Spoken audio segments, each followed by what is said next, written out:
어느 날 작은 사고로 그의 선글라스가 벗겨진다. 그 순간 여회장은 숨이 막히듯 멈춰선다. 그 눈은 오래전에 세상에서 지워버렸다고 믿었던 아들의 눈과 너무도 닮아 있었다. 구독, 좋아요 꾹 눌러주시고 어디서 듣고 계신지 댓글도 달아주세요. 그곳에 행운과 단밤이 깃들기를 바랄게요. 사연 시작합니다. 집은 늘 크고 조용했습니다. 사람이 살고 있다는 기척보다 관리가 잘 된 공간이라는 인상이 먼저 드는 집이었지요. 넓은 거실 한가운데에는 아무도 앉지 않는 소파가 놓여 있고 벽에는 오래된 시계가 초침 소리만 또박또박 울리고 있었습니다. 이 집에서 가장 성실하게 시간을 보내는 존재는 사람보다 시계인 셈이었죠. 여회장은 그 시계 소리를 들으며 하루를 마무리하고 계셨습니다. 이제는 회의도 보고도 결정도 줄었지만 몸은 여전히 긴장한 채로 하루를 끝내고 있었지요. 누군가는 은퇴라고 말했을 테지만 그녀에게 은퇴란 단어는 어울리지 않았습니다. 그저 세상이 자신을 조금 덜 부르는 시기가 왔을 뿐이었으니까요. 약을 드시기 위해 물을 따르다 잠시 손이 멈췄습니다. 컵 가장자리에 비친 자신의 얼굴을 바라보다가 여회장은 눈을 가늘게 뜨셨습니다.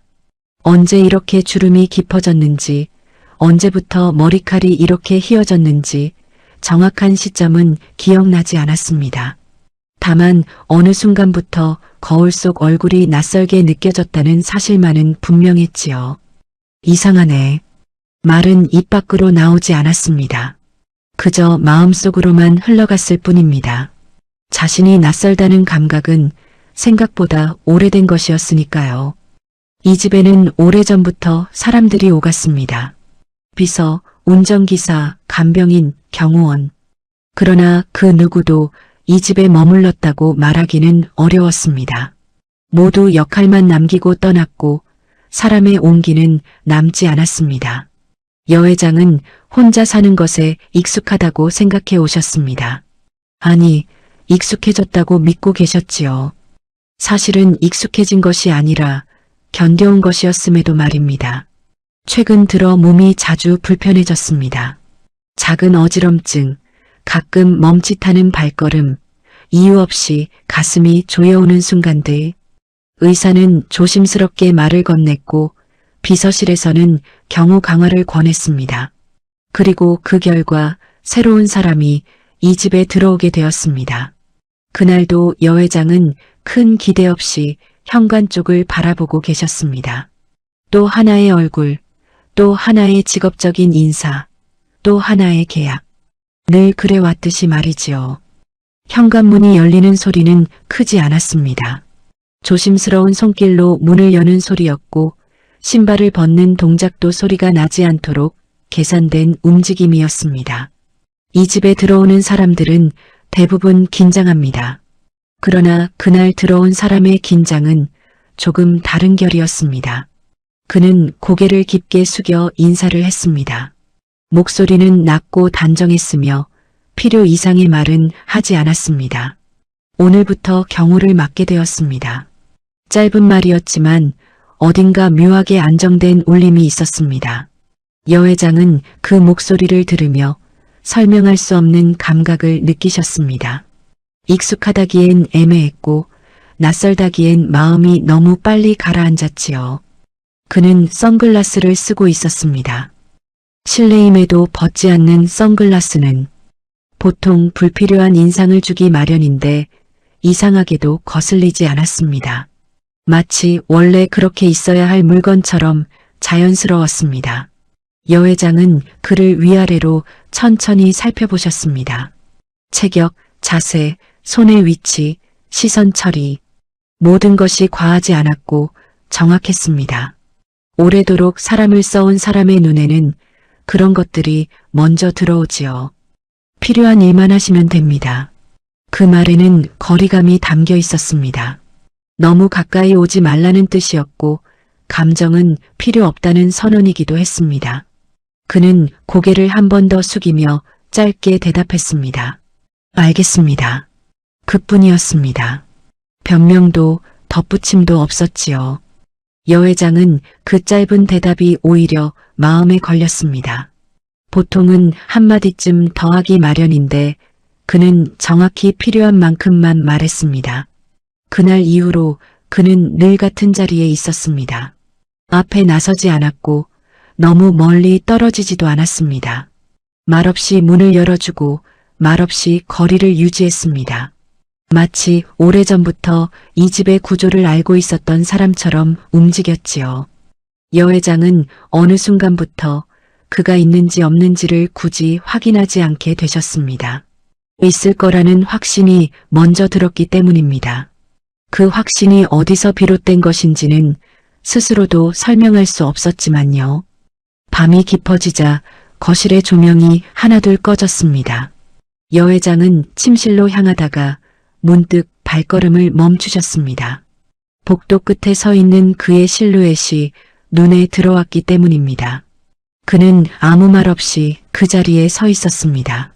그 모습이 이상하게도 오래전 기억의 한 장면과 겹쳐 보였습니다. 분명 처음 보는 사람인데도 말이지요. 여 회장은 가볍게 고개를 저으셨습니다. 쓸데없는 생각이라고, 이제는 그런 감정에 흔들릴 나이가 아니라고 스스로를 다독이셨습니다. 그러나 그날 밤 여 회장은 오랜만에 깊이 잠들지 못하셨습니다. 그리고 자신도 모르게 그의 뒷모습이 자꾸만 떠올랐습니다. 마치 잊고 있던 시간을 아주 조심스럽게 두드리는 사람처럼 말이지요. 그렇게 아무 일도 일어나지 않은 듯한 하루가 끝났습니다.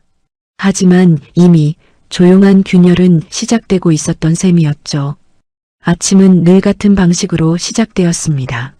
해가 뜨는 시간도, 커튼이 열리는 각도도, 식탁 위에 놓이는 식기들의 위치까지 변함이 없었지요. 여 회장은 그런 반복을 안정이라 여겨오셨습니다. 예측 가능한 하루는 감정이 끼어들 틈이 적었으니까요. 그날도 마찬가지였습니다. 그러나 아주 사소한 부분에서 미묘한 어긋남이 생기고 있었습니다. 식탁 위에 놓인 물컵이 늘보다 조금 왼쪽에 있었습니다. 정확히 말하면 여 회장이 손을 뻗기 가장 편한 위치였습니다. 누가 옮긴 걸까요? 비서일 수도 있었고 그냥 우연일 수도 있었습니다. 그런데 여 회장은 괜히 그 위치가 마음에 걸리셨습니다. 약 봉투도 그랬습니다. 항상 정해진 순서로 놓여 있어야 마음이 놓이던 물건인데 그날은 순서는 같되 봉투의 방향이 반듯하게 정리되어 있었습니다. 마치 누군가가 한 번 더 확인한 것처럼 말이지요. 여 회장은 아무 말도 하지 않으셨습니다. 지적할 정도의 일은 아니었고 그보다 더 이상한 것은 그 사소한 배려가 싫지 않았다는 점이었습니다. 그는 여전히 말이 없었습니다. 필요한 경우에만 짧게 대답했고 눈을 마주칠 때도 오래 바라보지 않았습니다. 그런데 이상하게도 여 회장이 불편해하실 만한 행동은 단 한 번도 하지 않았습니다. 엘리베이터에서 잠시 균형을 잃으셨을 때도 그랬습니다. 여 회장은 아무렇지 않은 척 손잡이를 잡으셨지만 그는 이미 한 발 가까이 다가와 있었습니다. 부축하지는 않았고 손을 대지도 않았습니다. 다만 넘어질 가능성만 정확히 차단한 거리였지요. 그 순간 여 회장은 깨달으셨습니다. 그는 보호하려 들지 않는 방식으로 지키고 있다는 사실을 말입니다. 과잉도 연민도 없이 그저 필요한 만큼만 곁에 있는 태도였지요. 그 태도가 묘하게 익숙했습니다.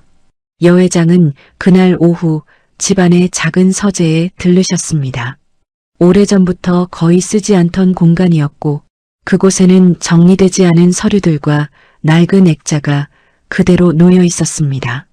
서랍을 열다 말고 손이 멈췄습니다. 분명 어제까지도 어지럽게 놓여있던 서류 더미가 가지런히 정리되어 있었기 때문입니다. 누군가 들어왔다는 뜻이었지요. 이 방에 들어오라고 한 적은 없는데 말은 입 밖으로 나오지 않았습니다. 대신 가슴 어딘가가 조용히 내려앉는 느낌이 들었지요. 허락하지 않은 공간을 누군가 정리해 두었다는 사실은 보통 불쾌해야 맞는 일이었습니다. 그러나 여 회장은 그 정리된 서류를 한 장 한 장 넘기며 이상하리만치 마음이 차분해지는 것을 느끼셨습니다. 그는 불필요한 것은 건드리지 않았고 지워야 할 흔적도 남기지 않았습니다. 마치 이 방의 과거를 존중하기라도 하듯 말이지요. 액자 하나가 눈에 들어왔습니다. 오래된 흑백 사진이었습니다.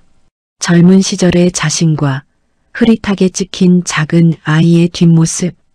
여 회장은 그 사진을 오래 바라보지 않으려 애쓰셨습니다. 그것은 늘 그래왔듯이 마음 한편을 불편하게 만드는 물건이었으니까요. 그런데 사진 앞에 작은 먼지 하나 없이 깨끗이 닦여 있었습니다. 마치 방금 전까지 누군가 그 앞에 서 있었던 것처럼 말이지요. 여 회장은 천천히 고개를 돌려 복도를 바라보셨습니다. 그는 여전히 그 자리에 서 있었습니다. 선글라스를 쓴 채 아무 일도 없었다는 얼굴로 말이지요. 이 방에 들어오셨습니까? 여 회장의 목소리는 생각보다 차분했습니다. 그는 잠시 침묵하다가 고개를 숙여 대답했습니다. 정리 요청이 있어서 잠시 들렀습니다. 누가 요청했는지는 말하지 않았습니다. 그 점이 여 회장의 마음을 더 묘하게 만들었습니다. 다음부터는 말하고 들어오세요. 그는 짧게 고개를 끄덕였습니다. 변명하지 않았고 이유를 덧붙이지도 않았습니다. 그 태도가 오히려 여 회장을 더 혼란스럽게 했습니다. 그날 저녁 여 회장은 식사를 거의 하지 않으셨습니다. 입맛이 없어서라기보다는 생각이 자꾸만 흐트러졌기 때문입니다. 그의 움직임 하나하나가 자꾸만 과거의 어느 장면과 겹쳐 보였습니다. 약을 챙겨 드시다 문득 약 봉투 안에 작은 메모 하나가 들어있는 것을 발견하셨습니다. 공복에 드시면 속이 불편하실 수 있습니다. 누가 적은 것인지 설명은 없었습니다. 글씨는 단정했고 지나치게 정중하지도 않았습니다. 마치 오래전부터 그렇게 적어왔던 사람의 글씨처럼 보였지요. 여 회장은 메모를 쥔 채 잠시 눈을 감으셨습니다. 기억 속 어딘가에서 비슷한 글씨를 본 적이 있는 것 같다는 느낌이 스쳤습니다. 그 느낌이 정확히 무엇인지는 떠오르지 않았습니다. 다만 마음 한편이 괜히 서늘해졌습니다. 밤이 깊어지자 그는 여전히 복도 끝에 서 있었습니다. 여 회장은 침실 문 앞에서 잠시 멈추셨다가 조용히 물으셨습니다. 여기서 근무한 지 오래되셨습니까? 그는 잠시 고개를 들었다가 다시 숙였습니다. 그렇다고 할 수도 있고 아니라고 할 수도 있습니다. 그 대답은 질문에 대한 답이 아니었습니다. 그럼에도 여 회장은 더 묻지 않으셨습니다. 묻고 싶지 않은 마음이 질문보다 앞섰기 때문입니다. 문이 닫히고 침실 안은 고요해졌습니다. 그러나 그날 밤 여 회장의 마음은 이상하리만치 바빴습니다. 누군가 곁에 있다는 사실이 이토록 신경 쓰였던 적이 있었던가요? 아무 일도 확실히 일어나지 않았습니다. 하지만 분명한 것은 이제 이 집의 공기는 어제와 같지 않다는 점이었습니다. 그리고 여 회장은 아직 깨닫지 못하셨습니다. 이 조용한 불편함이 곧 설명할 수 없는 두려움으로 바뀌게 되리라는 사실을 말이지요. 아침 공기가 유난히 차갑게 느껴졌습니다. 계절이 바뀌는 시기라기에는 몸속에서 먼저 서늘함이 올라오는 느낌이었지요. 여 회장은 창가에 서서 잠시 바깥을 바라보셨습니다. 정원은 늘 그 자리에 있었고 나무들도 어제와 다르지 않았습니다. 그런데도 마음은 어제보다 한층 더 무거워진 상태였습니다. 그가 뒤에 서 있다는 사실을 굳이 돌아보지 않아도 알 수 있었습니다. 발소리가 없었고 기척도 거의 느껴지지 않았지만 여 회장은 이제 그 존재를 감각으로 인지하고 계셨습니다. 마치 오랫동안 익숙했던 생활 리듬이 되살아난 것처럼 말이지요. 오늘은 외부 일정이 없습니다. 그의 목소리는 여전히 낮고 담담했습니다. 보고하듯 말했지만 어딘가 배려가 섞여 있었습니다. 여 회장은 고개를 끄덕이시며 천천히 소파에 앉으셨습니다. 그렇군요. 짧은 대답이었지만 그 속에는 안도감과 경계심이 함께 담겨 있었습니다. 외부 일정이 없다는 것은 오늘 하루를 이 집 안에서만 보내게 된다는 뜻이었으니까요. 그리고 그 말은 곧 그와 함께 보내는 시간이 길어진다는 의미이기도 했습니다. 여 회장은 스스로에게 묻고 계셨습니다. 왜 이렇게 신경이 쓰이는지, 왜 그의 존재가 하루의 흐름을 바꾸는지 말입니다. 경호원은 늘 있었고 그보다 훨씬 말 많고 눈에 띄는 사람들도 많았습니다. 그런데도 이 사람만큼은 이유 없이 마음을 건드리고 있었습니다. 점심 무렵 여 회장은 오래된 상자를 하나 꺼내셨습니다. 서재 깊숙한 곳에 보관해 두었던 상자였습니다. 비서도 그도 접근하지 않는 장소에 있던 물건이었지요. 상자를 여는 순간 먼지와 함께 오래된 종이 냄새가 퍼졌습니다. 기억 속에만 남아있던 시간의 냄새였습니다. 그 안에는 오래된 편지와 서류, 그리고 접혀있던 작은 옷가지 하나가 들어있었습니다. 아이의 옷이었습니다. 지금 기준으로 보면 너무 작고 너무 낡은 천조각이었지요. 여 회장은 그 옷을 손에 쥔 채 한참을 움직이지 못하셨습니다. 손끝으로 느껴지는 천의 감촉이 기억보다 훨씬 선명하게 다가왔기 때문입니다. 그 순간 문 밖에서 아주 미세한 움직임이 느껴졌습니다. 그는 문을 두드리지 않았습니다. 다만 안에 있다는 사실을 알리는 정도의 기척만 남겼을 뿐이지요. 여 회장은 아무 말 없이 상자를 덮으셨습니다. 그리고 한참 뒤에야 입을 여셨습니다. 이 방에는 들어오지 말라고 했을 텐데요.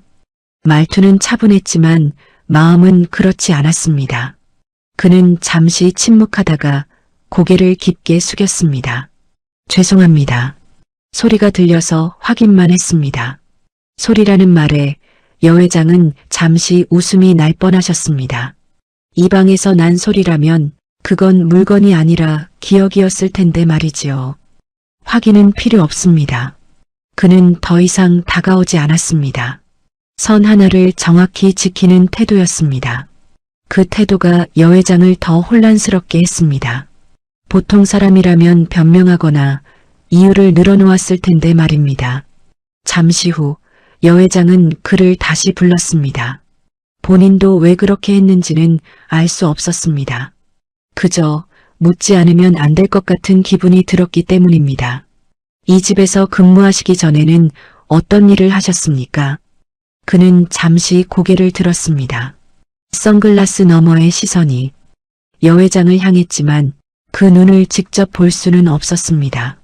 여러 일을 했습니다. 여전히 짧은 대답이었습니다. 그러나 이번에는 그 말 끝에 아주 미세한 떨림이 섞여 있었습니다. 여 회장은 그 변화를 놓치지 않으셨습니다. 가족은 있으신가요? 질문이 너무 직설적이었음을 말을 꺼낸 직후에야 깨달으셨습니다. 그러나 이미 질문은 공기 속으로 흘러나간 뒤였습니다. 그는 이번에는 바로 대답하지 않았습니다. 잠시 침묵이 흐르고 그 침묵이 여 회장의 심장을 조용히 두드렸습니다. 있다고 말하기는 어렵습니다. 그 말은 이상하게도 여 회장의 가슴을 찔렀습니다. 있지도 없지도 않다는 표현, 그 애매한 거리감이 여 회장이 오래전부터 품고 살아온 감정과 닮아 있었기 때문입니다. 여 회장은 더 묻지 않으셨습니다. 묻는 순간 자신이 감당할 수 없는 대답이 돌아올 것 같았으니까요. 그날 오후 여 회장은 혼자 정원을 거닐었습니다. 그는 일정한 거리에서 따라오고 있었습니다. 너무 가깝지도 너무 멀지도 않게 말이지요. 바람이 불자 나뭇잎이 흔들렸고 그 소리에 여 회장은 문득 오래전 기억 하나를 떠올리셨습니다. 어린아이의 웃음소리, 그리고 그 웃음이 어느 순간 사라졌던 날. 그때도 바람이 불고 있었습니다. 여 회장은 발걸음을 멈추셨습니다. 그리고 자신도 모르게 그에게 물으셨습니다. 혹시 아이를 키워본 적은 있으신가요? 그는 그 질문 앞에서 처음으로 확실히 멈칫했습니다. 아주 짧은 순간이었지만 그 흔들림은 분명했습니다. 아닙니다. 대답은 단호했지만 그 단호함이 오히려 여 회장의 마음을 더 불안하게 만들었습니다. 그날 밤 여 회장은 잠들기 전 오래된 사진 한 장을 다시 꺼내셨습니다. 그리고 그 사진을 바라보다가 문득 깨달으셨습니다. 그가 서 있을 때의 자세, 고개를 숙이는 각도, 말없이 곁에 서 있는 방식이 사진 속 아이가 자라서 어른이 되었다면 가질 법한 모습과 너무도 닮아 있다는 사실을 말입니다. 여 회장은 사진을 조심스럽게 덮으셨습니다. 아직은 확신할 수 없었습니다. 아니, 확신하고 싶지 않았습니다. 그러나 이미 마음속 어딘가에서는 지워두었던 이름 하나가 아주 조용히 다시 숨을 쉬기 시작하고 있었습니다. 그리고 그 이름은 이제 더 이상 외면할 수 없는 존재가 되어가고 있었습니다. 그날은 비가 오지 않았습니다. 하늘도 흐리지 않았고 바람도 새지 않았지요. 그럼에도 여 회장은 아침부터 이유 없이 가슴이 답답하셨습니다. 몸이 아니라 마음이 먼저 무거워지는 날이었습니다. 식탁에 앉아 계셨지만 숟가락을 드는 손이 좀처럼 움직이지 않았습니다. 음식의 온기도 냄새도 분명히 느껴지는데 입으로 들어가야 할 이유를 찾지 못한 채 시간이 흘러가고 있었지요. 그는 평소보다 한 발 더 뒤에 서 있었습니다. 눈에 띄지 않으려는 거리였지만 여 회장에게는 오히려 그 거리가 더 선명하게 느껴졌습니다. 오늘은 병원에 들르셔야 합니다. 일정표에 적혀있던 문장이었습니다. 이미 알고 있던 일이었고 특별할 것 없는 하루의 일부였지요. 그런데 여 회장은 그 말을 듣는 순간 마치 오래전 누군가에게 같은 말을 들은 듯한 기분이 드셨습니다. 기억력이 좋아 보이시는군요. 가볍게 던진 말이었습니다. 칭찬인지 확인인지 애매한 말이었지요. 그는 잠시 멈췄다가 짧게 대답했습니다. 기억해야 할 것은 잊지 않습니다. 그 대답이 여 회장의 마음을 이상하게 만들었습니다. 기억해야 할 것과 잊고 싶은 것 사이의 경계가 너무도 또렷하게 느껴졌기 때문입니다. 병원으로 향하는 차 안은 조용했습니다. 라디오는 켜지지 않았고 엔진 소리만 일정한 리듬으로 울리고 있었습니다. 여 회장은 창밖을 바라보며 자신이 언제부터 병원에 가는 일을 이렇게 싫어하게 되었는지 떠올려 보셨습니다. 젊었을 때는 병원도 일정의 일부였고 노년이 된 지금은 관리의 영역이 되었습니다. 그러나 최근 들어서는 병원에 가는 일이 자꾸만 확인받는 시간처럼 느껴지고 있었습니다. 아직 괜찮은지, 아직 쓸모 있는지, 아직 혼자서 버틸 수 있는지 말입니다. 병원 로비에서 여 회장은 잠시 걸음을 멈추셨습니다. 유리벽에 비친 자신의 모습과 그 뒤에 서 있는 그의 모습이 함께 비쳤기 때문입니다. 그 장면이 낯설었습니다. 너무 자연스럽게 어울려 있어서 오히려 현실감이 느껴지지 않았지요. 마치 오래전부터 그렇게 함께 서 있었던 사람들처럼 보였기 때문입니다. 진료를 마치고 나오는 길, 여 회장은 의사의 말을 거의 기억하지 못하셨습니다. 귀에는 들어왔지만 마음에 남지 않았습니다. 대신 머릿속에는 다른 생각이 계속 맴돌고 있었지요. 차에 오르기 전 여 회장은 갑자기 그에게 물으셨습니다. 제 병력에 대해 어디까지 알고 계십니까? 그 질문은 즉흥적이었고 스스로도 예상하지 못한 말이었습니다. 그는 잠시 침묵했습니다. 아주 짧은 시간이었지만 그 침묵은 여 회장의 심장 박동을 또렷하게 만들었습니다. 필요한 부분만 알고 있습니다. 그 대답은 틀리지 않았습니다. 그런데 여 회장은 그 말이 진실의 전부는 아니라는 느낌을 받으셨습니다. 필요한 부분이라는 말 속에 누가 필요를 판단했는지가 빠져 있었기 때문입니다. 집으로 돌아온 뒤 여 회장은 침실로 들어가지 않고 서재로 향하셨습니다. 며칠 전부터 그 공간이 자꾸만 신경 쓰였기 때문입니다. 서재 문을 여는 순간 여 회장은 본능적으로 숨을 멈추셨습니다. 책상 위에 분명히 두지 않았던 물건이 놓여 있었기 때문입니다. 작은 수첩 하나였습니다. 검은색 표지에 낡은 고무줄이 감겨 있었습니다. 누군가 오래 사용한 흔적이 남아 있었지요. 여 회장은 천천히 수첩을 집어드셨습니다. 손에 닿는 감촉이 묘하게 익숙했습니다. 고무줄을 풀자 안쪽 첫 장에 짧은 문장이 적혀 있었습니다. 오늘도 무사히 돌아오시길. 그 문장을 읽는 순간 여 회장의 가슴이 철렁 내려앉았습니다. 그 글씨체는 최근에 보았던 약 봉투 속 메모와 너무도 닮아 있었습니다. 여 회장은 급히 주변을 둘러보셨습니다. 서재 안에는 아무도 없었습니다. 문도 닫혀 있었고 창문도 잠겨 있었습니다. 이건 말이 끝나지 않았습니다. 그때 문 밖에서 그의 기척이 느껴졌습니다. 여 회장은 수첩을 쥔 채 문을 열어 젖히셨습니다. 그는 놀란 기색 없이 서 있었습니다. 마치 여 회장이 나올 것을 알고 있었던 사람처럼 말이지요. 이 수첩 알고 계십니까? 여 회장의 목소리는 생각보다 떨리고 있었습니다. 그는 수첩을 잠시 바라보다가 아주 천천히 고개를 저었습니다. 처음 보는 물건입니다. 그 대답은 분명했습니다. 그러나 여 회장은 그 순간 이 사람이 거짓말을 하고 있는지 아니면 진실을 말하고 있는지 도무지 판단할 수 없으셨습니다. 그의 얼굴을 보고 싶다는 충동이 처음으로 강하게 밀려왔습니다. 선글라스 너머의 눈이 어떤 표정을 하고 있는지 확인하고 싶어졌지요. 여기까지 어떻게 들어오셨습니까? 비서실에서 문을 열어주었습니다. 그 말은 새로운 의문을 남겼습니다. 비서실이 왜 이 수첩을 알고 있는지, 왜 이 공간에 누군가를 들였는지 말입니다. 그날 밤 여 회장은 침실에서 불을 끄지 못하셨습니다. 침대 옆 협탁 위에는 그 수첩이 놓여 있었습니다. 덮어두어도 시선이 계속 그쪽으로 향했습니다. 그리고 그 문장이 계속 머릿속에서 반복되었습니다. 오늘도 무사히 돌아오시길. 그 문장은 부탁처럼 들리기도 했고 기도처럼 들리기도 했습니다. 무엇보다도 자신이 아주 오래전 누군가에게 매일같이 속으로 되뇌던 말과 너무도 닮아 있었습니다. 여 회장은 그제야 깨달으셨습니다. 이 사람은 단순한 경호원이 아니라는 사실을요.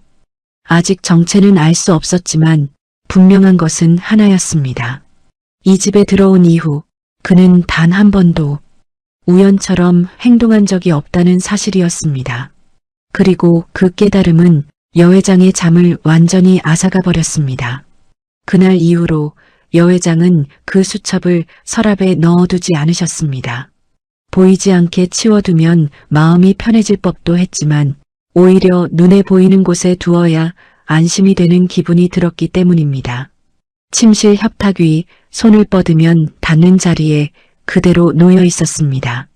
잠에서 깨어날 때마다 가장 먼저 확인하는 것이 그 수첩이 되어버렸다는 사실을 여 회장은 애써 인정하지 않으려 하셨습니다.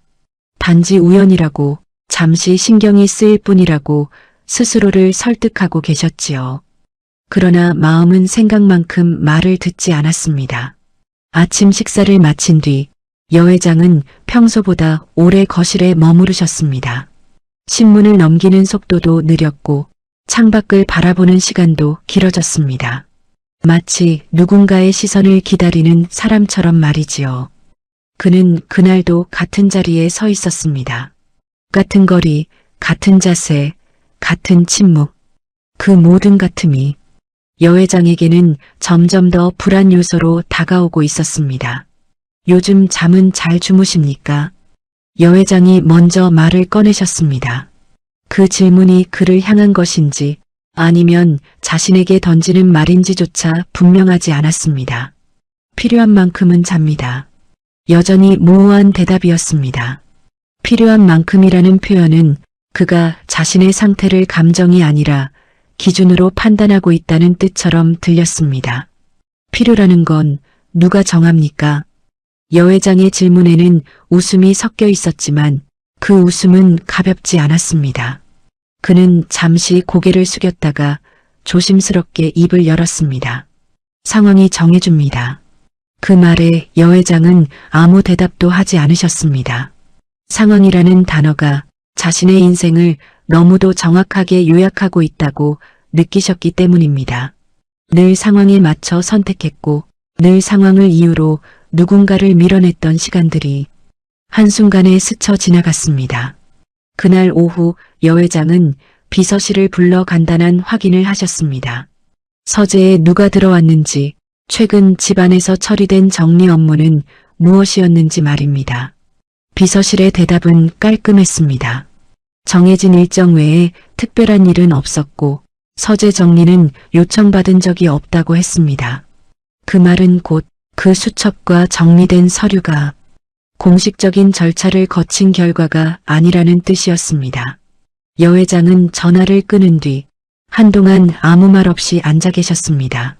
머릿속에서는 여러 가능성이 떠올랐지만 그 어떤 경우도 마음을 놓이게 하지는 못했습니다. 그는 이 집에 들어온 이후로 한 번도 허락 없이 행동한 적이 없는 사람이었습니다.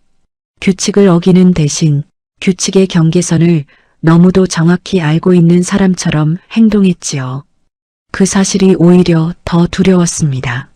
여 회장은 그날 저녁 그에게 식사 자리에 함께 앉으라고 말씀하셨습니다. 경호원이 식탁에 함께 앉는 일은 없었지만 그날만큼은 이유를 붙이고 싶지 않으셨습니다. 잠깐이면 됩니다. 그는 잠시 망설이다가 자리에 앉았습니다. 그러나 자세는 여전히 단정했고 시선은 식탁 위에만 머물렀습니다. 식사는 조용히 진행되었습니다. 숟가락 소리만 간헐적으로 울렸고 대화는 거의 없었습니다. 그런데 여 회장은 그 침묵이 이상하리만치 편안하다는 사실에 당황하셨습니다. 이 집에 오래 머물 생각이십니까? 그 질문은 고용관계를 넘어선 의미를 담고 있었습니다. 그는 잠시 손을 멈추었다가 대답했습니다. 필요하다면. 또다시 조건부 대답이었습니다. 여 회장은 그 말에서 떠날 수도 있다는 가능성을 읽으셨고 그 가능성에 마음이 불편해졌습니다. 필요 없다고 하면요. 그는 잠시 숨을 고르는 듯 했습니다. 아주 짧은 순간이었지만 여 회장은 그가 처음으로 감정을 정리하는 모습을 보셨습니다. 그때는 물러나겠습니다. 그 말은 단정했지만 이상하게도 여 회장의 가슴을 조여왔습니다. 왜인지 모르게 그가 떠나는 장면이 머릿속에 먼저 그려졌기 때문입니다. 그날 밤 여 회장은 다시 수첩을 펼치셨습니다. 첫 장 외에도 몇 장이 더 적혀 있었습니다. 날짜와 짧은 문장들. 대부분은 안부를 묻는 말이었고 건강을 걱정하는 내용이었습니다. 특이한 점은 그 문장들이 모두 여 회장의 생활 리듬을 정확히 알고 있다는 사실이었습니다. 병원 가는 날, 컨디션이 떨어지는 시기, 잠을 설치는 밤까지 말이지요. 여 회장은 그 문장들을 하나씩 읽다가 마지막 페이지에서 손이 멈추셨습니다. 아직은 말할 수 없습니다. 그 문장은 날짜 없이 적혀 있었습니다. 마치 언제든 쓰일 수 있도록 남겨둔 문장처럼 말이지요. 여 회장은 수첩을 덮고 한참 동안 그대로 앉아 계셨습니다. 그리고 그제야 인정하셨습니다. 자신은 지금 그가 누구인지 알고 싶은 것이 아니라 그가 떠나지 않을 이유를 찾고 있다는 사실을 말입니다. 확인하고 싶지 않은 마음이 이미 너무 깊이 들어와 있었습니다. 그리고 그 마음은 곧 돌이킬 수 없는 질문으로 이어지게 될 예정이었습니다. 그날 아침 여 회장은 평소보다 일찍 눈을 뜨셨습니다. 알람이 울리기 전이었고 창밖은 아직 어둠이 남아 있었습니다. 잠에서 깬 것이 아니라 깨어 있어야 할 이유가 생긴 사람처럼 눈을 뜨신 것이었습니다.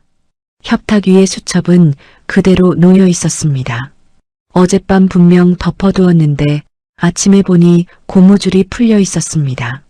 사소한 변화였지만 여 회장의 심장은 그 순간 분명히 빨라졌습니다. 여 회장은 수첩을 들고 거실로 나가셨습니다. 집안은 고요했고 아직 누구의 움직임도 느껴지지 않았습니다. 그 고요함 속에서 여 회장은 결심하신 듯 보였습니다. 확인하지 않으면 견딜 수 없는 단계에 이미 도달해 있었기 때문입니다. 여 회장은 비서실에 전화를 걸지 않으셨습니다. 병원에도 변호사에게도 연락하지 않으셨지요. 대신 오래전 사용하던 개인 기록 보관함의 비밀번호를 떠올리셨습니다. 한동안 잊고 지냈던 숫자들이 의외로 또렷하게 떠올랐습니다. 보관함 안에는 회사와는 무관한 문서들이 들어 있었습니다. 법적 기록, 가족관계 서류, 그리고 다시는 꺼내보지 않겠다고 마음먹었던 한 장의 출생 기록. 여 회장은 손이 떨리는 것을 느끼셨습니다. 이 문서를 다시 꺼내는 순간 자신이 오랫동안 쌓아 올린 세계가 흔들릴 수 있다는 사실을 알고 계셨기 때문입니다. 문서의 날짜를 확인하는 순간 여 회장은 의자에 깊게 몸을 맡기셨습니다.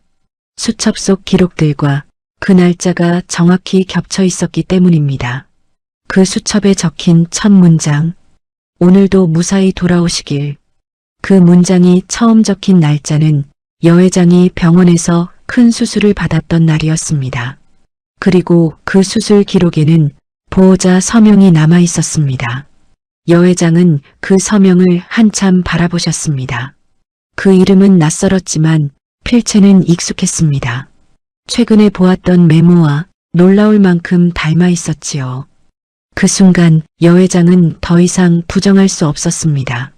그는 이 집에 우연히 들어온 사람이 아니었습니다. 그리고 이 수첩 역시 단순한 감정의 기록이 아니었습니다. 여 회장은 천천히 그를 불렀습니다. 목소리는 낮았지만 그 안에는 분명한 결심이 담겨 있었습니다. 잠깐 이쪽으로 오시겠습니까? 그는 아무 말 없이 다가왔습니다. 그 거리, 그 속도, 모든 것이 이전과 같았지만 여 회장이 느끼는 감정은 완전히 달라져 있었습니다. 이 기록을 알고 계십니까? 여 회장은 서류와 수첩을 함께 내밀었습니다.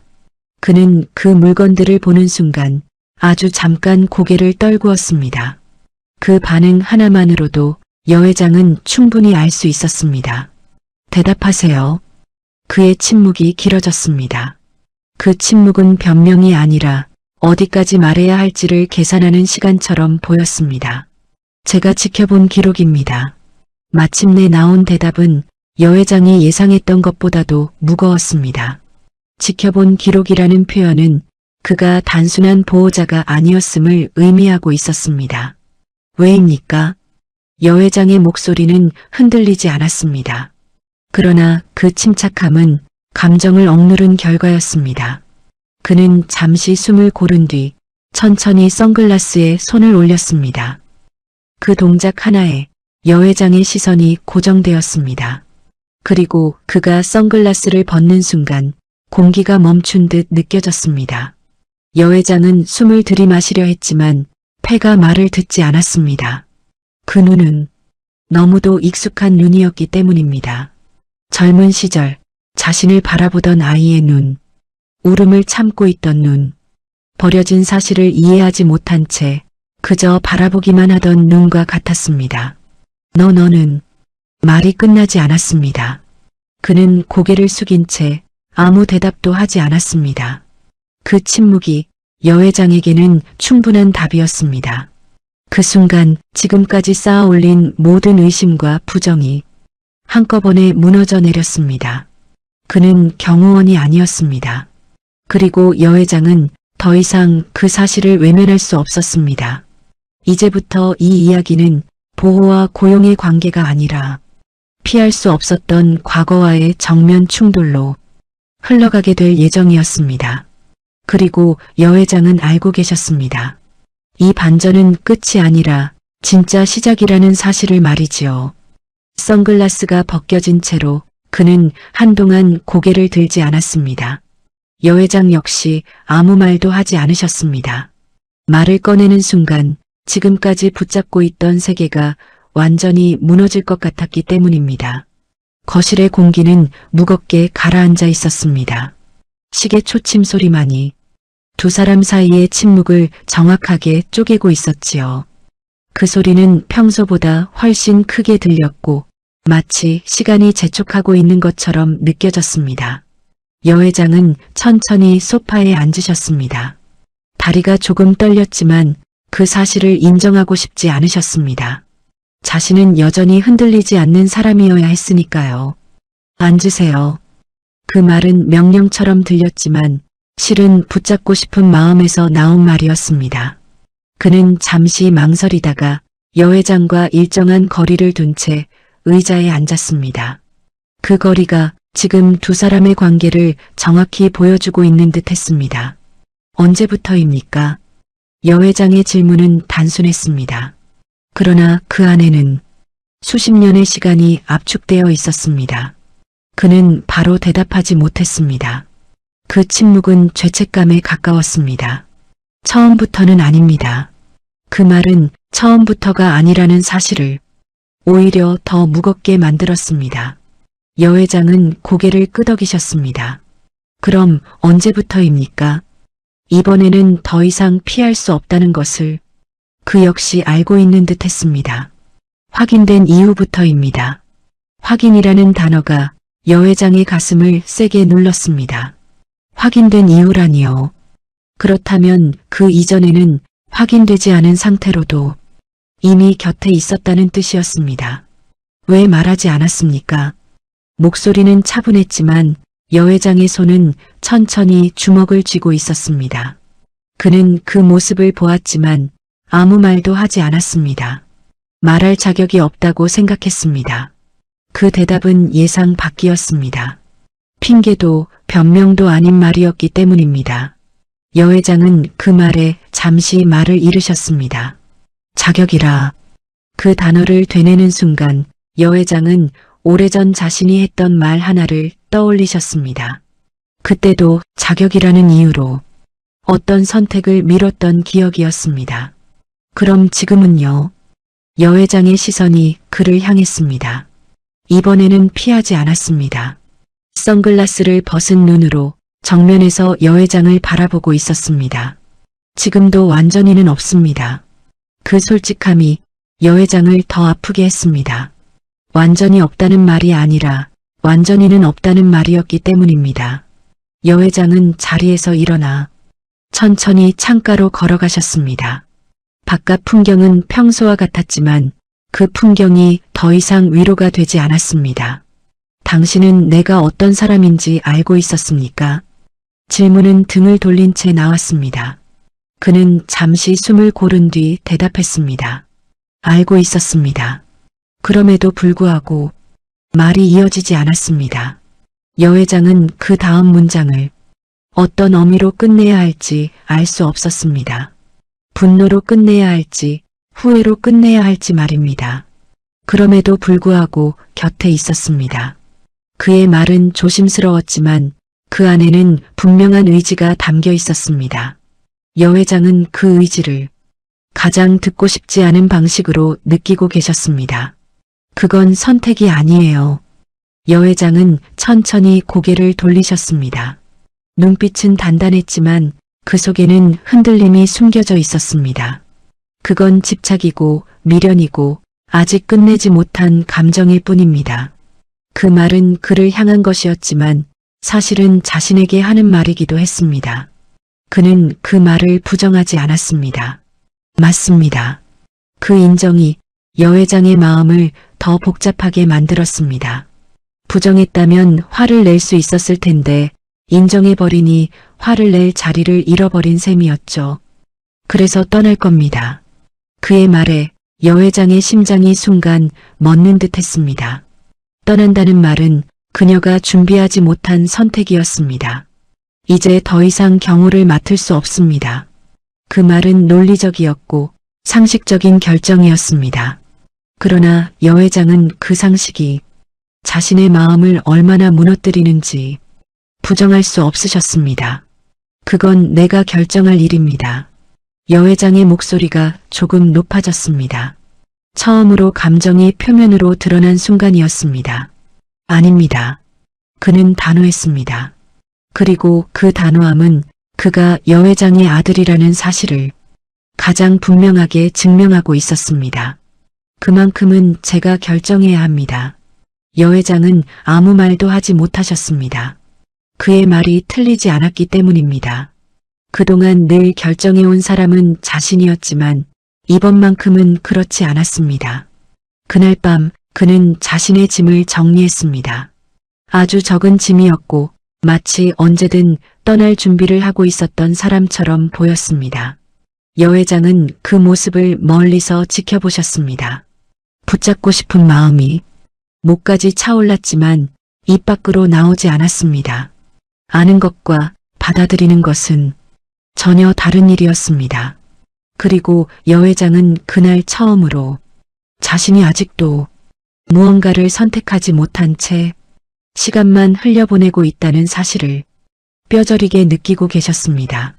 이제 다음 막에서는 이 미뤄진 선택의 대가가 본격적으로 모습을 드러내게 될 것입니다. 그가 짐을 정리하는 소리는 크지 않았습니다. 지퍼가 닫히는 소리도 옷이 접히는 소리도 거의 들리지 않았지요. 그럼에도 여 회장은 그 소리 하나하나를 또렷하게 듣고 계셨습니다.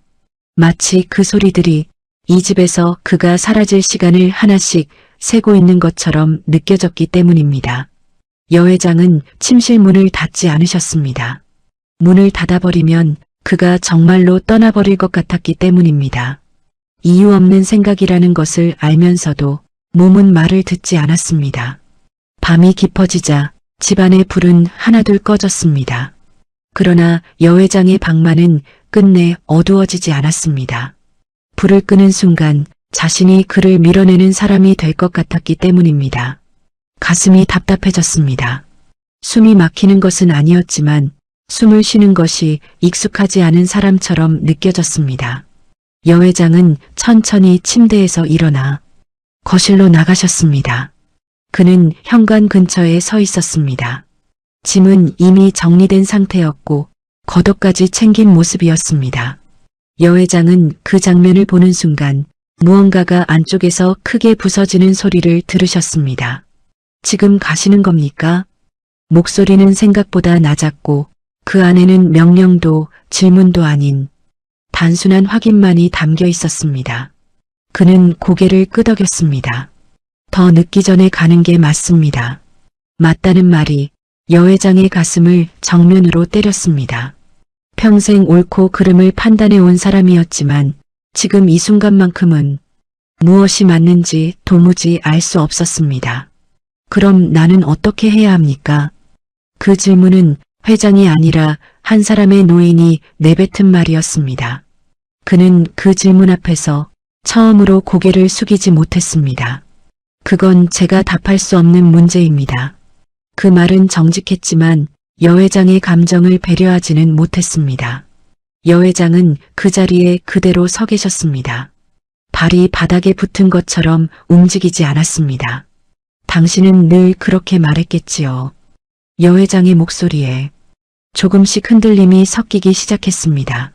필요한 만큼만, 넘지 말아야 할 선만, 자격이 있을 때만. 그 말들은 그를 향한 것이기도 했고 과거의 자신을 향한 것이기도 했습니다. 그래서 나는 늘 혼자였던 겁니다. 그 말이 끝나자 여 회장의 호흡이 급해졌습니다. 가슴께가 빠르게 오르내렸고 손끝이 서늘해졌습니다. 몸이 먼저 반응하고 있었습니다. 그는 다가오려다 멈췄습니다.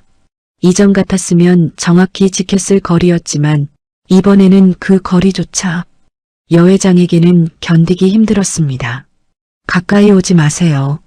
말은 그렇게 나왔지만 마음은 정반대였습니다. 여 회장은 그 모순을 더 이상 숨길 수 없다는 사실을 느끼고 계셨습니다. 나는 잘못한 적이 없습니다.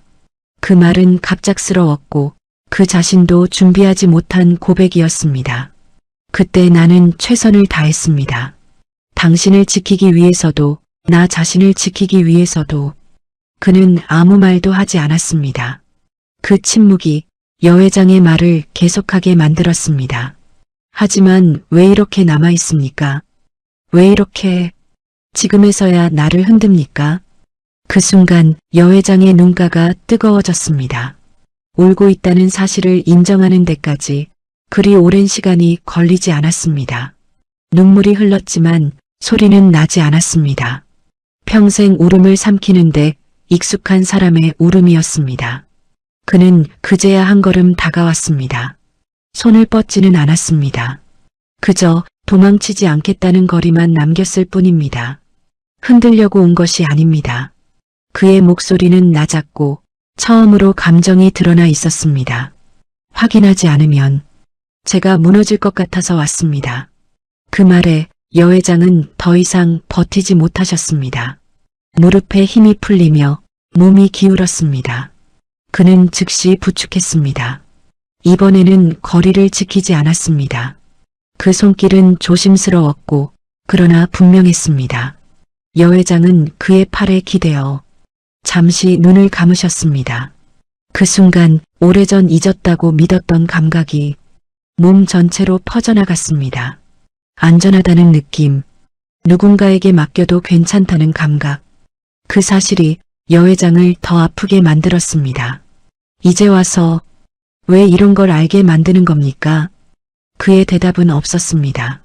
대신 여회장의 손등 위로 조심스럽게 그의 손이 얹혔습니다. 그 접촉은 길지 않았습니다. 그러나 그 짧은 순간이 두 사람 사이에 남아있던 모든 시간을 한꺼번에 끌어올리고 있었습니다. 여회장은 그제야 깨달으셨습니다. 무너지는 것은 자신의 권위도 판단도 아니었다는 사실을요. 무너지고 있던 것은 끝까지 버텨보려 했던 한 사람의 마음이었습니다. 그리고 이 감정의 붕괴는 이제 되돌릴 수 없는 고백으로 이어지게 될 운명이었습니다. 여회장은 한동안 말을 잇지 못하셨습니다.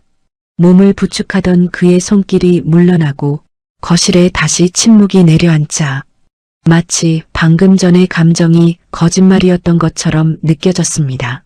숨을 고르신 뒤 여회장은 천천히 몸을 바로 세우셨습니다. 방금까지 무너졌던 사람이 아니라 다시 여회장이라는 자리에 돌아온 모습이었습니다. 그 변화는 의식적인 선택이었고 스스로를 지키기 위한 마지막 방어이기도 했습니다.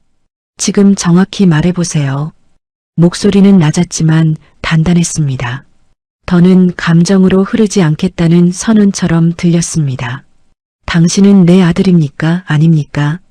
그 질문은 직설적이었고 피할 수 없는 요구였습니다. 그는 그 질문 앞에서 고개를 숙이지 않았습니다. 대신 아주 천천히 숨을 들이마셨습니다. 아닙니다.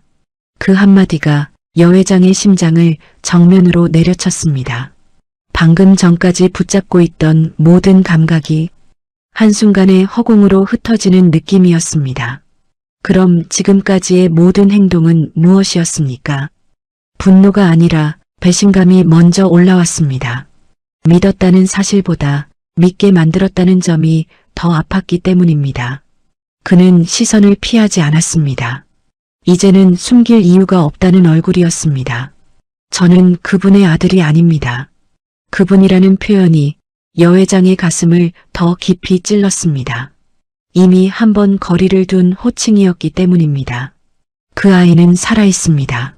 그 말이 이어지는 순간 여회장의 표정이 굳어졌습니다. 살아있다는 말은 여회장이 수십 년 동안 애써 묻어둔 전제를 정면으로 부정하는 말이었습니다. 그럼 지금까지 내가 본 것은 그 아이의 흔적입니다. 그의 목소리는 조심스러웠지만 그 안에 담긴 내용은 잔인할 만큼 또렷했습니다. 저는 그 아이와 함께 자랐습니다.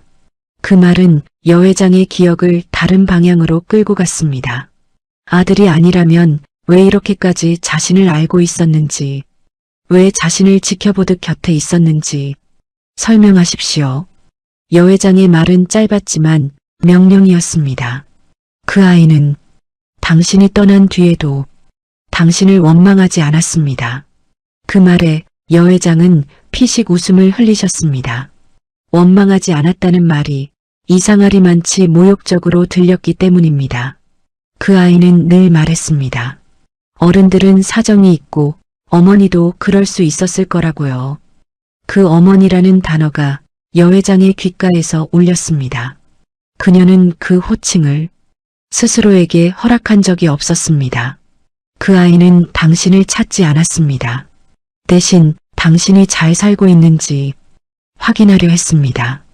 여 회장은 그제야 이해하기 시작했습니다. 이 사람이 왜 경호원이 되었는지, 왜 기록을 남겼는지, 왜 떠나지 못했는지 말입니다. 그 아이는 자신이 나타나는 것이 당신의 삶을 무너뜨릴까봐 끝까지 나타나지 않기로 했습니다.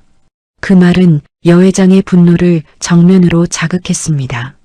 그럼 당신은 무엇입니까? 목소리가 떨렸습니다. 이제는 감정을 숨길 수 없었습니다. 대신 나선 겁니까? 대신 살아본 겁니까? 대신 나를 시험한 겁니까? 그는 고개를 저었습니다. 시험이 아닙니다. 그럼 감시는 무엇입니까? 여 회장의 말은 점점 날카로워졌습니다. 이제는 보호가 아니라 통제처럼 느껴지고 있었기 때문입니다. 저는 그 아이의 부탁을 받았습니다. 그 말이 이야기의 중심을 완전히 바꾸어 놓았습니다. 당신이 아프다는 소식을 들었을 때 그 아이는 저에게 말했습니다. 곁에 있어 달라고요. 여 회장은 의자를 짚고 일어나셨습니다. 몸이 아니라 마음이 먼저 흔들리고 있었습니다. 그 아이는 당신이 외롭다는 사실을 알고 있었습니다. 그 말에 여 회장은 더 이상 참지 못하셨습니다. 그 아이가 뭘 압니까? 목소리가 터져 나왔습니다. 그동안 눌러두었던 분노가 한꺼번에 쏟아져 나왔습니다. 그 아이는 내가 어떤 선택을 했는지 모릅니다. 내가 무엇을 버리고 여기까지 왔는지도 모릅니다. 그는 그 분노를 그대로 받아냈습니다. 변명하지 않았고 반박하지도 않았습니다. 맞습니다. 그 한마디가 여 회장을 더 무너뜨렸습니다. 그래서 그 아이는 끝까지 당신을 직접 마주하지 않으려 합니다. 그 말은 여 회장에게 또 하나의 배신처럼 다가왔습니다. 나타나지 않는 선택, 끝까지 얼굴을 숨기는 용기. 여 회장은 그제야 깨달으셨습니다. 자신이 기대했던 화해는 처음부터 존재하지 않았다는 사실을요. 이것은 재회가 아니라 대신 전달된 감정이었고 대신 맞이한 진실이었습니다. 그리고 이 2차 반전은 여 회장의 마음을 사랑보다 더 잔인한 감정, 즉 분노와 수치심의 영역으로 완전히 밀어넣고 있었습니다. 이제 다음 막에서는 이 분노 위에 쌓아 올린 가짜 평온이 서서히 모습을 드러내게 될 것입니다. 그날 밤 이후 집은 다시 조용해졌습니다. 이전과 같은 고요였지만 결은 전혀 달랐습니다. 소리가 없다는 점만 같았을 뿐 그 안에 담긴 의미는 완전히 달라져 있었습니다. 여 회장은 그를 더 이상 마주하지 않으려 하셨습니다. 같은 공간에 있어도 일부러 시선을 두지 않았고 말을 섞지 않았습니다.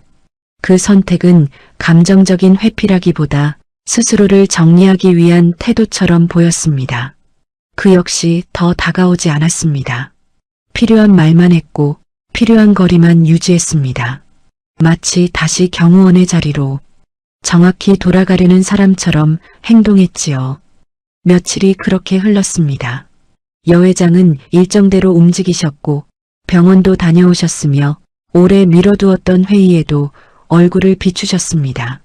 겉으로 보기에는 아무 일도 없었던 사람처럼 보였을 것입니다. 비서실에서도 안도하는 기색이 보였습니다.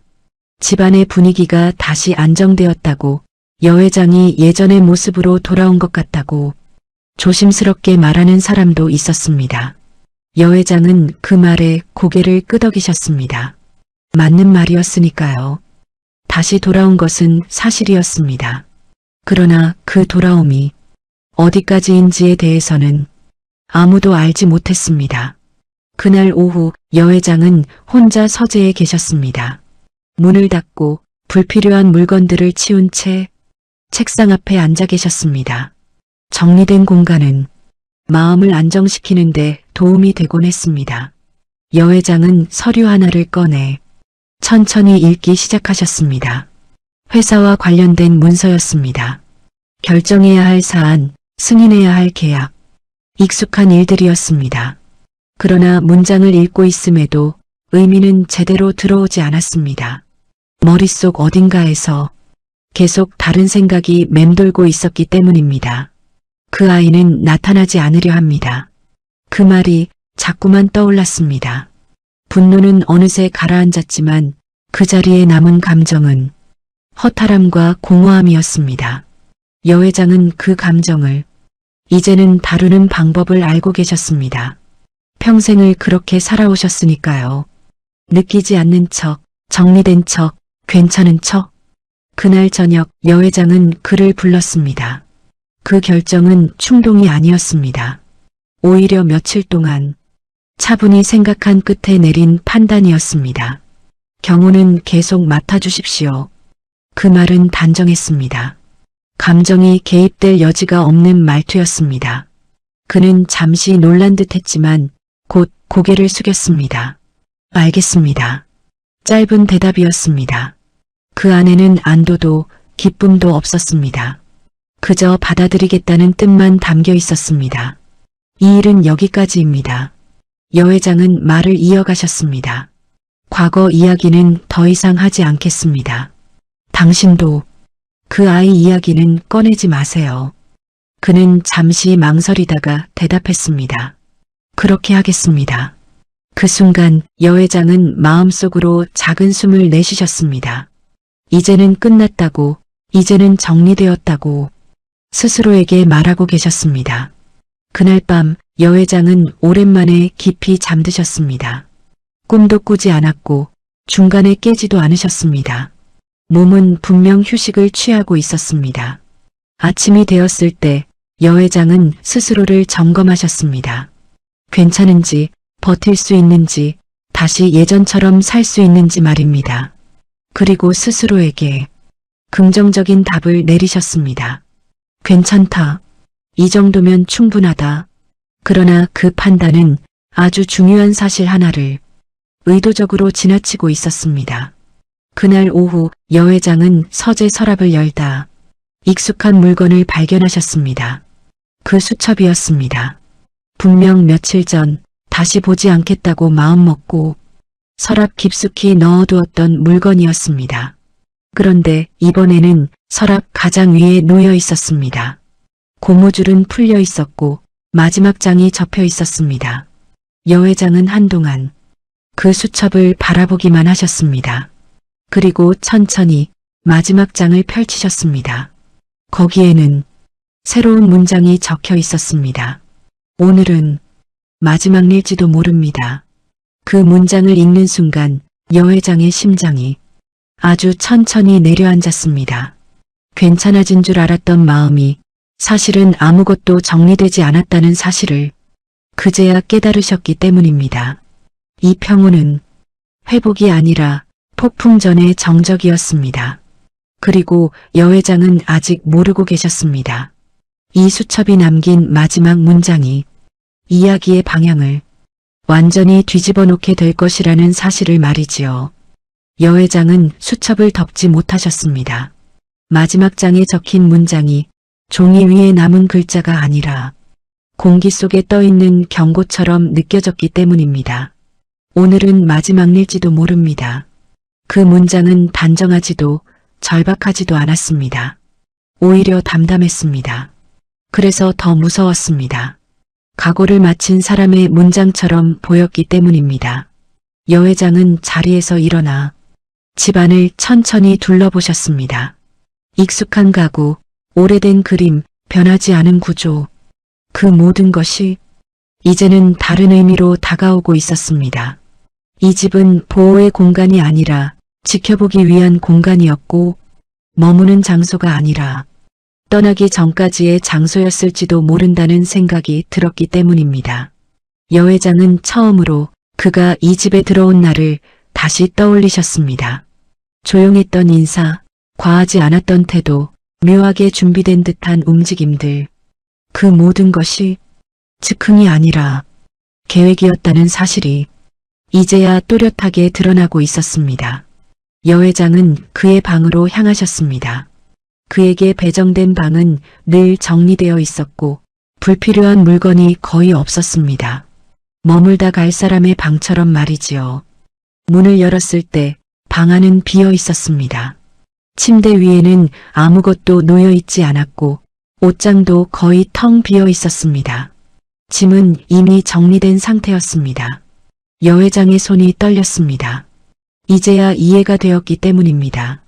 그가 떠난다고 말했을 때 그것은 협의나 예고가 아니라 이미 결정된 사실이었다는 점을 말입니다. 책상 위에는 얇은 봉투 하나가 놓여 있었습니다. 여 회장은 그 봉투를 집어들고 한참 동안 뜯지 못하셨습니다. 이 봉투를 여는 순간 돌이킬 수 없는 진실과 마주하게 될 것 같았기 때문입니다. 그러나 더 미룰 수는 없었습니다. 여 회장은 봉투를 열고 안에 들어있는 종이를 꺼내셨습니다. 그것은 의료 기록이었습니다. 최근 검진 결과와 진단 소견서, 그리고 그 아래 담담하게 정리된 문장 하나. 치료보다는 경과 관찰 권장. 여 회장은 그 문장을 여러 번 읽으셨습니다. 그리고 그제야 이해하셨습니다. 왜 그가 최근 들어 더 조심스러웠는지, 왜 밤을 자주 새웠는지, 왜 마지막이라는 표현을 썼는지 말입니다. 그는 자신이 아프다는 사실을 여 회장에게 말하지 않았습니다. 그것은 숨김이 아니라 의도적인 선택이었습니다. 그 순간 여 회장의 머릿속에서 하나의 기억이 또렷하게 이어졌습니다. 그 아이는 나타나지 않으려 합니다. 그 말의 진짜 의미는 회피가 아니라 시간이 없다는 뜻이었음을 이제야 이해하신 것이었습니다. 여 회장은 그제야 그가 왜 끝까지 자신의 정체를 직접 설명하지 않았는지, 왜 대신 왔는지, 왜 기록으로만 남겼는지 모두 연결해 볼 수 있었습니다. 그는 선택받으려 하지 않았습니다. 인정받으려 하지도 않았습니다. 그저 마지막까지 지켜보고 싶었을 뿐이었습니다. 여 회장은 그제야 자신이 저지른 가장 큰 착각을 깨달으셨습니다. 이 이야기는 아들과의 재회 이야기가 아니었습니다. 그리고 배신의 이야기조차 아니었습니다. 이것은 끝내 만나지 않기로 선택한 사람들의 이야기였고 말하지 않음으로써 서로를 지키려 했던 사람들의 이야기였습니다. 그 순간 현관 쪽에서 작은 소리가 들렸습니다. 문이 열리는 소리였습니다. 여 회장은 본능적으로 고개를 돌리셨습니다. 그는 거기에 서 있었습니다. 이미 짐을 든 상태였고 표정은 이전보다 훨씬 차분해 보였습니다. 이제 가야 할 시간입니다. 그의 말은 짧았지만 그 안에는 설명도 변명도 없었습니다. 여 회장은 그 말을 듣는 순간 처음으로 아무 말도 하지 못하셨습니다. 잡아야 할 이유는 많았지만 붙잡을 명분은 없었습니다. 그리고 여 회장은 알고 계셨습니다. 그가 지금 떠난다면 다시는 돌아오지 않을 것이라는 사실을요. 그럼에도 불구하고 여 회장은 한 걸음도 다가가지 못하셨습니다. 그 선택이 그를 위한 마지막 배려일지도 모른다는 사실을 이미 알고 계셨기 때문입니다. 그러나 여 회장은 아직 모르고 계셨습니다. 이 작별이 끝이 아니라 가장 잔인한 시작이 될 것이라는 사실을 말이지요. 다음 막에서는 이 침묵의 선택이 어떤 방식으로 되돌아오는지 조용하지만 깊은 결말로 이어지게 될 것입니다. 현관문이 닫히는 소리는 크지 않았습니다. 경첩이 삐걱이지도 않았고 문을 세게 밀지도 않았습니다. 그는 늘 그랬듯 마지막까지 소리를 남기지 않는 사람이었습니다. 여 회장은 한동안 그 자리에 서 계셨습니다. 문이 닫힌 뒤에도, 발소리가 완전히 사라진 뒤에도 몸은 쉽게 움직이지 않았습니다. 마치 지금 이 순간을 벗어나면 다시는 돌아올 수 없을 것처럼 느껴졌기 때문입니다. 집안은 다시 고요해졌습니다. 그러나 이전의 고요와는 달랐습니다. 이제 이 집에는 지켜보는 사람도 기다리는 사람도 남아있지 않았습니다. 여 회장은 천천히 거실을 가로질러 소파에 앉으셨습니다. 몸이 무거운 것이 아니라 마음이 천천히 가라앉는 느낌이었습니다. 마치 오랫동안 붙잡고 있던 무언가를 이제야 내려놓은 사람처럼 말이지요. 탁자 위에는 그가 남기고 간 봉투와 수첩이 놓여 있었습니다. 여 회장은 그 물건들을 급하게 치우지 않으셨습니다. 지금은 정리할 시간이 아니라는 것을 스스로도 알고 계셨기 때문입니다. 창밖에서는 아침 햇살이 들어오고 있었습니다. 어제와 다를 것 없는 풍경이었지만 여 회장의 눈에는 이제 전혀 다른 장면으로 보였습니다. 세상은 아무 일도 없다는 듯 흘러가고 있었고 그 사실이 오히려 위로가 되었습니다. 여 회장은 자리에서 일어나 천천히 옷을 갈아입으셨습니다. 평소와 같은 차림이었고 평소와 같은 동작이었습니다. 그러나 그 모든 행동에는 이전과는 다른 결심이 담겨 있었습니다. 그날 오전 여 회장은 혼자 병원을 찾으셨습니다. 경호도 수행도 없이 말이지요. 접수대 앞에 서서 이름을 말하는 순간 잠시 숨을 고르셨습니다. 이제는 숨기지 않겠다는 뜻이었습니다. 몸의 상태도 마음의 흔들림도 말입니다. 진료를 마치고 나오는 길, 여 회장은 병원 앞 벤치에 잠시 앉으셨습니다. 사람들이 오갔고 각자의 삶으로 흩어지고 있었습니다. 그 모습을 바라보며 여 회장은 문득 생각하셨습니다. 자신도 누군가의 삶에서 이렇게 조용히 스쳐간 존재였을지도 모른다고 말이지요. 집으로 돌아온 뒤 여 회장은 비서실을 불렀습니다. 그리고 아주 짧은 지시를 내리셨습니다. 개인 재단을 하나 준비하세요. 그 말에는 설명이 붙지 않았습니다. 그러나 비서실은 더 묻지 않았습니다. 여 회장은 늘 필요한 말만 하는 사람이었으니까요. 그 재단의 목적은 분명했습니다. 공개적인 명분도 과장된 이름도 필요 없었습니다. 보이지 않는 보호, 그것이 전부였습니다. 며칠 뒤 여 회장은 수첩의 마지막 장을 다시 펼치셨습니다. 그 문장 아래에 처음으로 자신의 글씨를 남기셨습니다. 당신이 선택한 방식, 나는 이제 이해합니다. 글씨는 반듯하지 않았고 문장도 완벽하지 않았습니다. 그러나 그 글은 여 회장이 할 수 있는 최선의 대답이었습니다. 그날 밤 여 회장은 오래된 사진을 액자에서 꺼내 서랍 깊숙이 넣지 않으셨습니다. 대신 서재 한쪽 선반 위에 조용히 올려두셨습니다. 더 이상 숨기지 않겠다는 뜻이었고 더 이상 설명하지 않겠다는 의미이기도 했습니다. 여 회장은 창가에 서서 한참 동안 바깥을 바라보셨습니다. 누군가를 기다리지는 않았습니다. 다시 돌아오기를 바라지도 않았습니다. 그저 그 사람이 선택한 삶을 존중하기로 하셨을 뿐입니다. 그리고 그 선택은 패배가 아니라 자부심으로 남았습니다.